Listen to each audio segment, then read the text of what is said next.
Hey, that's pretty good. The Raptors win 125 to 110, and the Raptors defeat the Denver Nuggets, a heavy hitter in the league who have been playing, I would say, pretty poor basketball lately. Does that matter? As far as process, perhaps it matters to some. Does that matter for the Raptors as far as record goes? Not at all. They won a game against a team with a very good record. They are a little bit closer to 500 now, a little bit in a little bit better spot as far as rounding into the play-in slash playoff scenario. And they got a bunch of really encouraging performances in this one. And they did a pretty good job of denying the Jokic-led offense in the half court, especially because the Nuggets, they did a lot of damage in this game in transition, believe it or not. And the Raptors, they did a pretty good job of disrupting the timing and the rhythm of a Jokic-led offense as far as denying him the ball, of course, but as far as making sure that guys shooting off of his gravity were moved into, they have to dribble into space, they have to put the ball down, they recover afterwards, that kind of stuff. And that showed in the percentages that the Nuggets shot, 25% from three. The Raptors win the three-point battle by 18 points in this one. 6 extra makes. Big deal. Lots of good stuff. We'll talk about it. But of course, I'm Samson Folk. This is a Raptors Reaction Podcast. And it is, of course, brought to you by Goldfinger Law. And hey, so here's the thing about Goldfinger Law.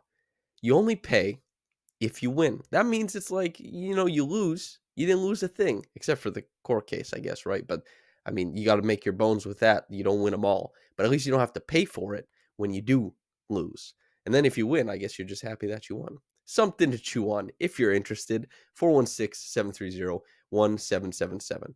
Okay, the Raptors, they won this 125 to 110. OG Anunoby, 24 points, 3 boards, 3 assists. The assists pretty impactful in this one, even though there's only 3. Higher than a season average, to be honest. And his defense, stellar. He's been really, really good the first couple games. He wasn't that impressive since returning from injury. He had a couple off games. It's going to take a while for anybody to get back because he didn't play for between 3 weeks to a month. You kind of have to get back into shape, especially as a defense first guy. Some offense first players, they just come right in because they're shooting during their off time, and you can just hit shots. This example is best exemplified by Kevin Durant coming back, hitting a bunch of threes in the finals against the Raptors, even though he wasn't fully ready. Just you shoot the ball, you get to come back to things. OG had to work back in as a shooter, and as far as his conditioning, and both have rounded into tremendous form.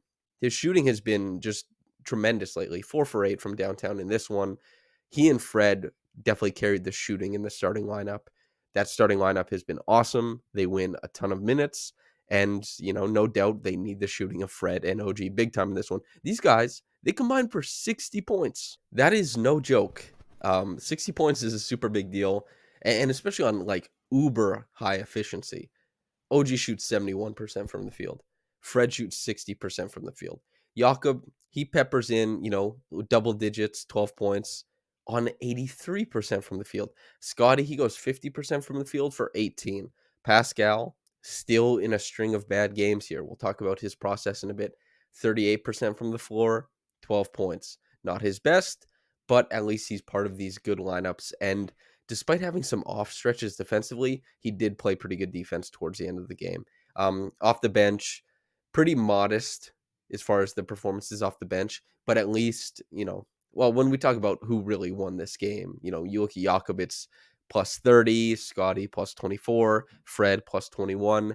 The starting lineup won this game. They hemorrhaged, the Nuggets hemorrhaged points when they were in. They didn't score as well, and largely due to the ability to play defense as that unit.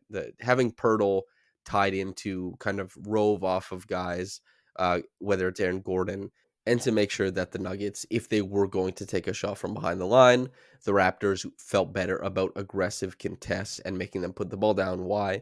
Because they had Pirtle as a back line there. And OG definitely in this game deserves the most credit for his defense, but having Pirtle out there winning his minutes by 30, it's not that it was just Pirtle, but it's that it's Pirtle, it's Barnes, it's VanVleet, it's OG.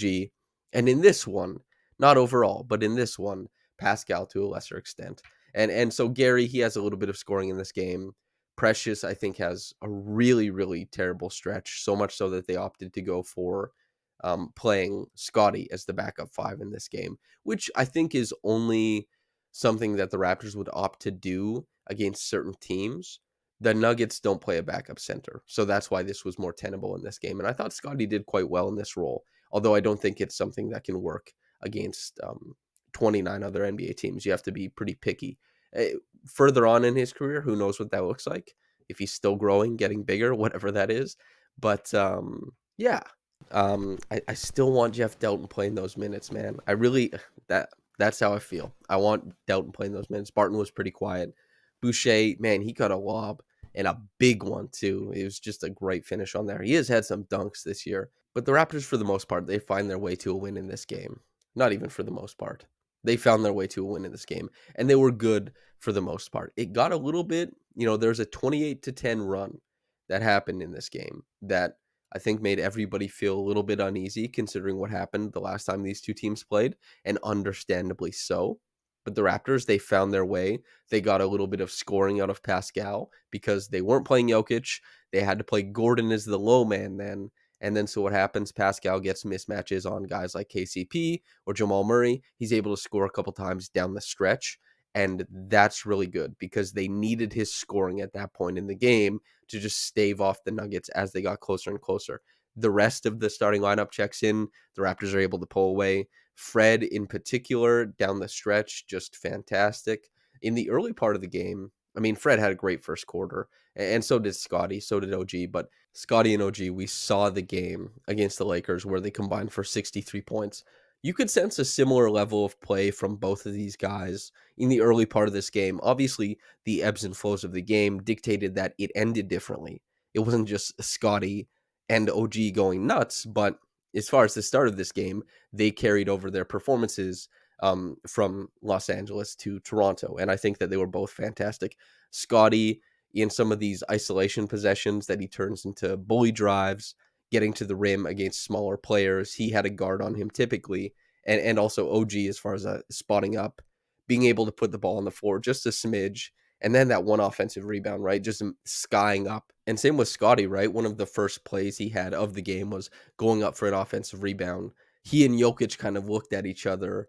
The ball is in Scotty's hands, and there's this sense of like, is he going to try it? And they're both thinking that about each other. Scotty's saying, is Jokic going to try and meet me at the rim? And Jokic is thinking, is he going to try and, dunk this?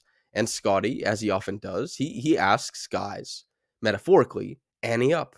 Let's see if you can meet me there. And just like a one-handed hammer from a standstill, really great finish. They both brought it. And just to focus in on OG on the other side, it's his denied defense, right? Of Jokic, whether Jokic, sometimes the Nuggets when they play the Raptors, because there's a long lore and lineage of these two teams playing each other, and the Raptors getting, the best of Jokic and the way that the Nuggets like to operate because they're reliant, a lot of times on post entry or above the break, some form of entry to Jokic because he doesn't typically bring the ball up the floor.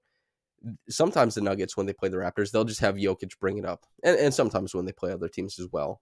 It's not typically their favorite style, but OG bothers that dribble when it does come. And as far as trying to initiate with Jokic above the break, the Nuggets, they really don't like doing that because you can play deny really hard and Jokic isn't really going to burn you on back cuts because quickness isn't really his game.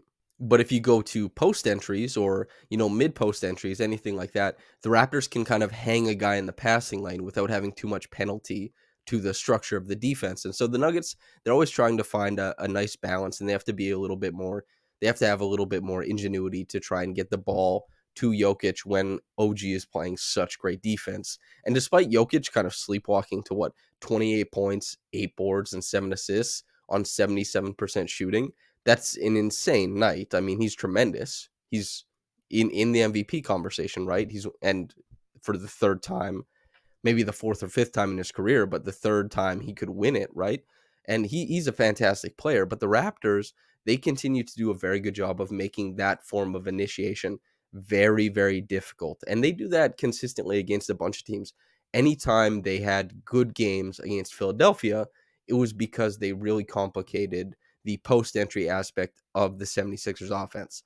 James Harden, he made all of that a lot more difficult last year because he's such a splendid passer, right? And the Raptors obviously had their problems. And also with Embiid initiating some offense to just make sure that they couldn't stop him that way. He's one of the best ball handling bigs in the NBA, despite his massive size. And the Raptors, so they succeeded that. Like Michael Porter Jr., he does a decent amount scoring in this game. Jamal Murray, since that initiation from Jokic is kind of pushed off to the side, they're like, okay, Jamal, like it's your first year back. You've been working back for some time. Even Jokic, he had that quote a couple months ago at the start of the year where he's like, Jamal's gonna suck for the next couple months probably because he's coming back from injury, and that's kind of Jokic's style. He's a funny guy, but it's true. Like Jamal has to work back. It was a serious injury, and he's been playing much better as of late. But in this game, in the space, I think that the 5 for 18 performance, we saw Scotty on him, we saw Fred on him, we saw Pascal on him, particularly late. I think that they did a really good job of limiting him. I will say though, Aaron Gordon was super, super impressive in this game. And so this is kind of where we can talk about Pascal. I've talked about it a lot, like regarding the reaction podcast, because, if you see the star of a team playing poorly, and he's been playing poorly, you kind of want to understand why. And some people are going to give you the platitudes, right? Aggressiveness, doesn't have it, all those types of things. And so what it is that Pascal, especially with this structure of the offense, he's going to the back down a lot more. It's a little bit tighter of a squeeze, right? We've talked recently or over the past couple months about his burst diminishing offensively, like his athleticism relative to earlier in the season. It looks like he's playing in mud. He's just way slower. You can really tell on some possessions. And is that, the cumulative load of all the minutes, the miles traveled, how much he's asked to do? Who knows? Is this just wear down over time? Is there something lingering? Who knows? But he's not in the same athletic space. And also with that, his dribble looks a little bit looser. He's going to the back down more often because he doesn't have the burst or the handle to comfortably navigate face up offense right now, which was that was the biggest part of his offense when he was the hub of the Raptors early on and when he was playing all NBA level. He isn't currently playing that level right now. And so that was kind of the bread and butter of his game that made his playmaking reads a lot easier. It made him a lot more dangerous. It means that he gets to the free throw line more often. It means that he doesn't have to twist and twirl when getting into his pull up. It's a much more complimentary style of play. Some people, he now works in the NBA, but I talked to Robel for public consumption on the podcast a few times. He's a professional scout now, but he talked about this a couple years ago when he was on the podcast about how that's the number one step for Pascal's game is to stop backing people down. And that's currently where his game is. He's backing guys down a lot, and it's because of the deficiencies elsewhere.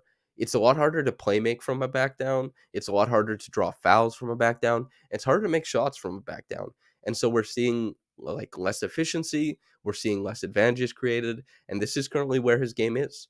And if he doesn't make the catch and shoot threes, which has typically been what swings his game from a good or bad thing the last couple weeks, then it's been tough. There's been some games where he goes like 4 for 8 from downtown and they get that side top side action going, or it comes out to him above the break and he hits a three and he can hit a few of those. And that's when he'll wind up going north of 20. Maybe he'll hit around like 25 points or something like that. But in these games where it's just his back down offense, maybe what he can get as a cutter or in transition, it's going to look a lot less efficient. It's going to be between probably like 12 and 18 points. And that's not good enough. And I don't mean to be super harsh on him because this could be a physical thing, definitely.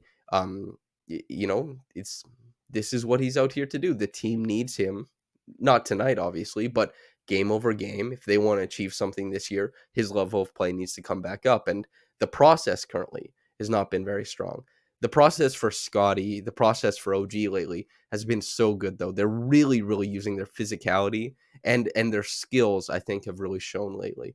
OG especially, the handle looks a little bit better. He looks more confident with it. He's navigating tighter spaces on offense. He's really attacking lanes with a better idea of what he wants to do with the ball, I think, whether it's get to the rim or pass it off. He's doing a better job of reading the defense in front of him. That helps with the handle, right?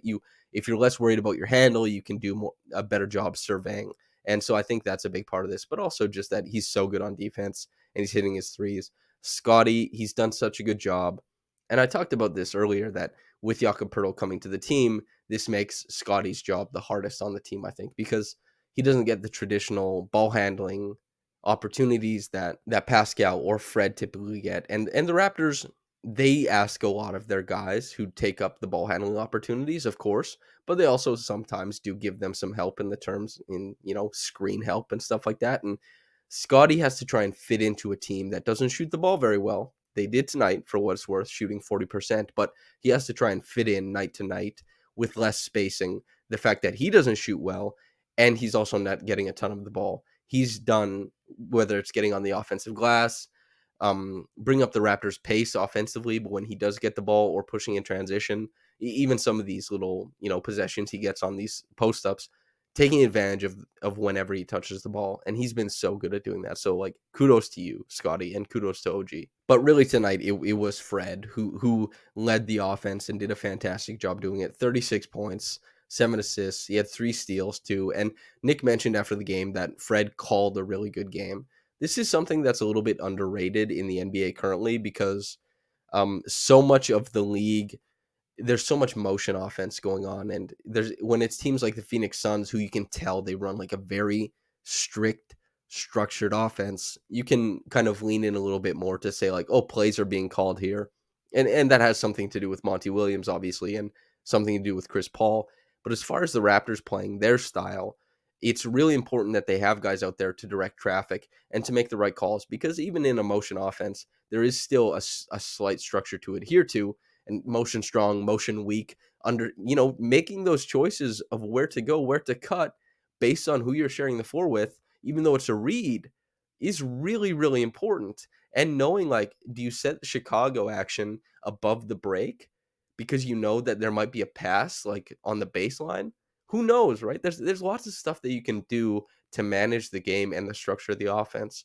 And Fred, especially since his pick and roll offense has been so good since Poeltl came over, I think he's done a really great job of leading the Raptors offense with his time on the floor. And tonight, especially with the way he shot from downtown, I mean, 8 of 12 from the floor is pretty absurd. That's not something he's going to replicate often, but it's nice to see him go for, 24 points from downtown. I think he hit half of the Raptors threes in this game.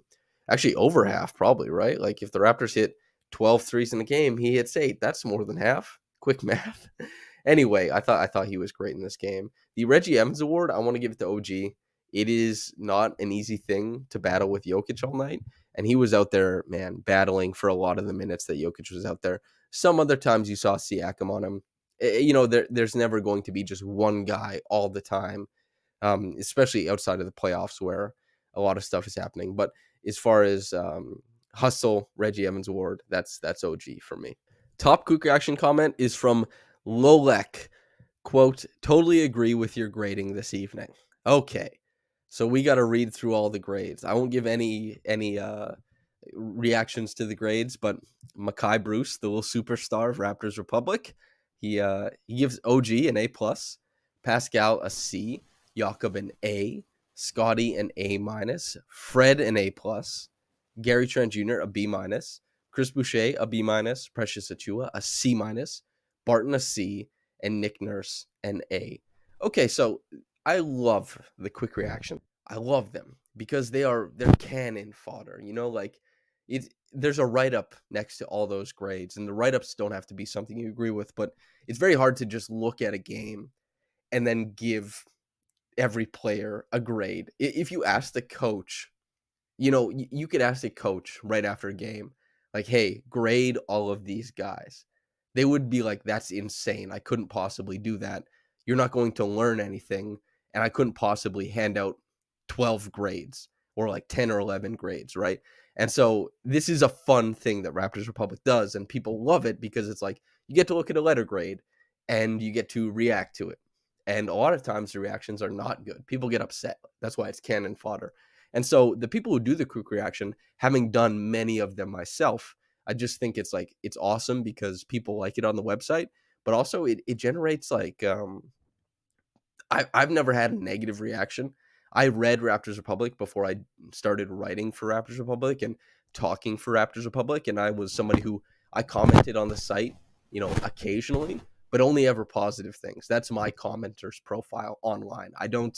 I never comment negative things, but as far as positive things, I'll let people know all the time. But as far as like saying negative things, you do have to deal with that when you do quick reaction. So you're doing something that's necessary for the site and something that people love, but it's also something that people love to get upset at because they're just like they want something to react to. And so I'm glad, Lolek, that tonight you liked the grading. Kai, excellent job grading. Well done to both of you. And everybody who's listening in, thanks for tuning in. Yeah, thanks for, if you're on YouTube, like the video, subscribe. Go to raptorsrepublic.com and subscribe. And if you're listening on the podcast channel, thanks for tuning in with me. Yeah, it's been a blast. All right. And whether you got into this in the morning or at night, have a blessed day and goodbye.